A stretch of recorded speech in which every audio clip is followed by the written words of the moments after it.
मैं लेके जाऊंगी ना तुम्हें बाबा के पास। वैसे भी जिन औरतों की औलाद नहीं होती ना, उनकी ससुराल में कोई इज्जत नहीं होती, और मियाँ हमेशा दूसरी औरतों के चक्कर में रहता है। नौकरी है नहीं मेरे पास, 1 रुपया नहीं है मेरे पास, मैं कैसे दूं तुम्हें पैसे, कहाँ से दूं? कमाल है, हम मुझे 30,000 नहीं दे सकते? पता नहीं कौन से शौहर होते हैं जो अपनी बीवियों का इतना ख्याल रखते हैं, उनकी ख्वाहिशात पूरी कर।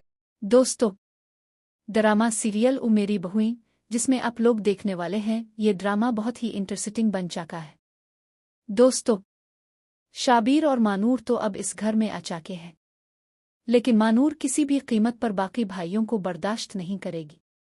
वो चाहती है कि इस घर में बस मेरा राज हो और किसी का नहीं।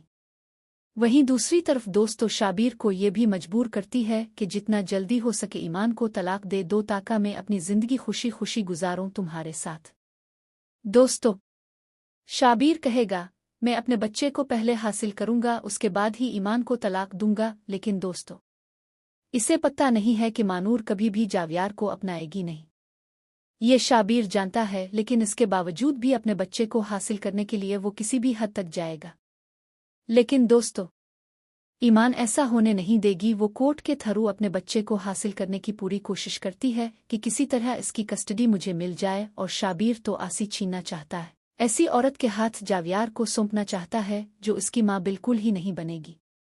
वहीं दूसरी तरफ आपको ये भी दिखाया जाएगा, आसिफ साहब तो सर पेट रहे होंगे, साथ ही साथ अंबर भी यहाँ पर कहेगी कि अब क्या होगा।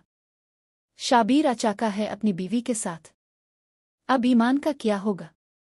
हम तो चीज़ों को बनाने की कोशिश कर रहे थे कि शाबीर को अक्ल आ जाएगी, लेकिन शाबीर ने हमारे मुंह पर जो कालक पोंछी है वो हम क्या ही करें, इसके लिए हम बहुत शर्मिंदा हैं। दोस्तों, वो ईमान को क्या मुंह दिखाएंगे कि ईमान को इस घर में वो नहीं ला पाएंगे।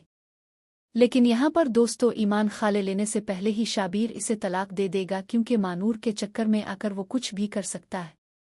साथ ही साथ दोस्तों, अलमिर भी अपनी बीवी की वजह से काफ़ी परेशान होगा। हालांकि उनके घर में एक बच्चा तो आ चुका है, लेकिन फिर भी इससे अलमिर को वो इज्जत रिस्पेक्ट नहीं मिल पाती जो अलमिर चाहता है, क्योंकि वो हमेशा इतने एहसानों तले दब चुका है तो वो कुछ बोल नहीं पाता, अपना कोई पॉइंट ऑफ व्यू नहीं रख पाता।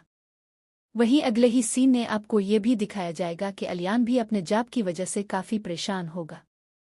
यहाँ पर दोस्तों, महक से भी कुछ बर्दाश्त नहीं होता, क्योंकि जब शाबीर अपनी बीवी के साथ साके चीन की जिंदगी गुजार रहे